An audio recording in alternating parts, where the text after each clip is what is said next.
بسم اللہ الرحمن الرحیم نحمدہ ونصلی ونسلم علی رسولہ الکریم اما بعد۔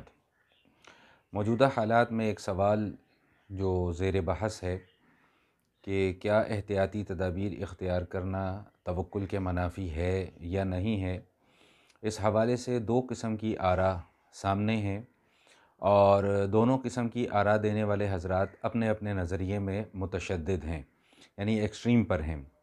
ایک نظریے والوں کا کہنا یہ ہے کہ احتیاطی تدابیر بالکل بھی اختیار نہیں کرنی چاہیے، اور دوسرے نظریے والوں کا کہنا یہ ہے کہ احتیاطی تدابیر ہی سب کچھ ہیں اور اس کے علاوہ اور کچھ بھی نہیں ہے۔ اس حوالے سے میں مختصراً چند گزارشات عرض کرنا چاہوں گا۔ سب سے پہلے تو بات یہ سمجھ لینی چاہیے کہ توکل کا معنی کیا ہے۔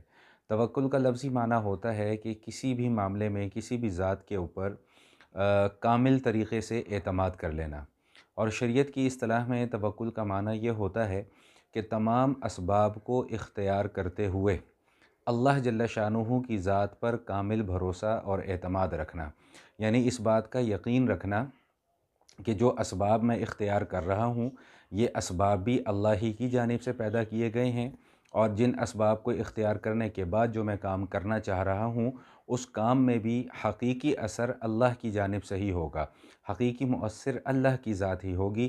یہ ہے توکل کا وہ مفہوم جو شریعت بیان کرتی ہے۔ قرآن کریم میں کم و بیش 7 مقامات ایسے ہیں کہ جہاں پر اللہ جل شانہ کی طرف سے توکل اختیار کرنے کا حکم دیا گیا ہے۔ میں ایک دو آیات بطور نمونہ صرف پیش کر دوں۔ سورہ طلاق میں اللہ پاک ارشاد فرماتے ہیں وَمَن يَتَوَكَّلْ عَلَى اللَّهِ وَمَن يَتَوَكَّلْ عَلَى اللَّهِ فَهُوَ حَسْبُهُ، کہ جو شخص اللہ کی ذات کے اوپر بھروسہ کر لیتا ہے، کامل اعتماد کر لیتا ہے، اللہ اس کے لیے کافی ہے۔ اسی طرح ایک اور جگہ ارشاد فرمایا وَعَلَى اللَّهِ فَلْيَتَوَكَّلِ الْمُؤْمِنُونَ، کہ اللہ کی ذات پر بھروسہ کرنے والے ہی ایمان والے لوگ ہیں۔ ایک اور جگہ پر ارشاد فرمایا کہ وَعَلَى اللَّهِ فَلْيَتَوَكَّلِ الْمُتَوَكِّلُونَ، کہ اللہ کی ذات پر بھروسہ کرنے والے ہی متوکل لوگ ہیں۔ اسی طرح سورہ آل عمران میں ارشاد فرمایا کہ فَإِذَا عَزَمْتَ فَتَوَكَّلْ عَلَى اللَّهِ، کہ جب آپ کسی بات کا ارادہ کر لیں کسی کام کا تو پھر آپ اللہ کی ذات پر بھروسہ کیا کریں۔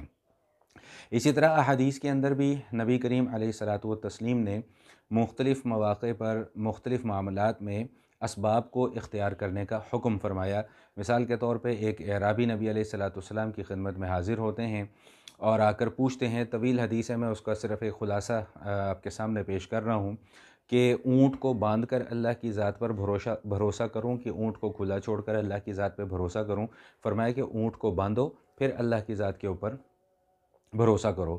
طاعون کی وبا کے متعلق نبی علیہ الصلاۃ والسلام نے ارشاد فرمایا کہ جس جگہ پر طاعون ہو اگر تم وہاں پر موجود ہو تو وہاں سے نکلو نہیں، اور اگر باہر کہیں ہو تو اس علاقے میں تم دوبارہ جاؤ نہیں۔ مجذوم کے متعلق فرمایا کہ مجذوم سے اس طرح بھاگو جیسا کہ شیر سے ڈر کر بھاگتے ہو یا شیر سے بچ کر بھاگتے ہو۔ اس طرح کی اور بہت ساری احادیث ہیں کہ جس میں نبی کریم علیہ الصلاۃ والتسلیم نے اسباب کو اختیار کرنے کا حکم ارشاد فرمایا ہے۔ آج کل ایک بہت زیادہ پوسٹ چل رہی ہے کہ جس میں کوڑ کے مریض کے متعلق حضور نے فرمایا کہ بھئی تم وہیں پر رکے رہو اور میرے پاس بیعت کے لیے آنے کی ضرورت نہیں ہے۔ جن کتابوں میں یہ احادیث موجود ہیں وہیں پر ایک حدیث اور بھی موجود ہے کہ جہاں پر اللہ کے حبیب صلی اللہ تعالی علیہ وسلم نے کوڑ کے مریض کو اپنے ساتھ بٹھا کر کھانا بھی کھلایا ہے۔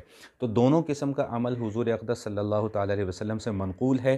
ایک عمل جو کر کے دکھایا اس میں یہ بتلانا مقصود تھا کہ اللہ کی مشیت اور اللہ کا ارادہ ہوگا تو یہ بیماری ایک سے دوسرے کو لگے گی، اور دوسرے میں احتیاطی تدبیر اختیار کرنے کا حکم دیا۔ تو جو گفتگو کا مقصد تھا وہ صرف اور صرف یہ عرض کرنا تھا کہ احتیاطی تدابیر بالکل اختیار کریں، ضرور اختیار کرنی چاہیے۔ جو اطباء اور ڈاکٹر حضرات بیان فرما رہے ہیں ان کو بالکل اختیار کرنا چاہیے۔ میں پچھلے ایک دو کلپس میں بھی اس حوالے سے تفصیلی گفتگو کر چکا ہوں، لیکن اصل جو بات سمجھانے کی ہے وہ یہ ہے کہ مؤثر حقیقی صرف اور صرف اللہ جل شانہ کی ذات ہے۔ اسباب مؤثر نہیں ہیں، اسباب بھی اللہ ہی کی طرف سے پیدا کیے گئے ہیں، اور اسباب کے اندر بھی تاثیر تبھی پیدا ہوگی جب اللہ کی طرف سے حکم آئے گا۔ بڑی مشہور مثالیں اس حوالے سے ہیں۔ آگ کا کام ہے جلانا، اس کے اندر جلانے کی تاثیر اللہ نے رکھی ہے، لیکن جب اللہ ہی کا حکم ہوا تو وہی آگ ابراہیم علیہ السلام کے لیے گل گلزار بن جاتی ہے۔ تو بہرحال بحیثیت مسلمان، بحیثیت مومن، بحیثیت کلمہ گو، ہمیں اللہ جل شانہ کی ذات پر کامل بھروسہ اور کامل اعتماد رکھنا چاہیے، اور احتیاطی تدابیر بھی اسی سوچ اور اسی نظریے کے ساتھ اختیار کرنے چاہیے کہ ان احتیاطی تدابیر کے اندر تاثیر ڈالنے والی ذات بھی اللہ ہی کی ذات ہے۔ قرآن کریم کی صرف ایک آیہ مبارکہ تلاوت کر کے میں بات کو ختم کرتا ہوں کہ وَمَا تَشَاءُونَ إِلَّا أَن يَشَاءَ اللَّهُ رَبُّ الْعَالَمِينَ، جس کے ترجمے کا مفہوم اور خلاصہ یہ ہے کہ تم چاہ بھی نہیں سکتے اگر اللہ جل شانہ کی چاہت نہ ہو۔ اللہ تعالی ہم سب کو دین کا صحیح فہم نصیب فرمائے۔ والسلام علیکم ورحمۃ اللہ وبرکاتہ۔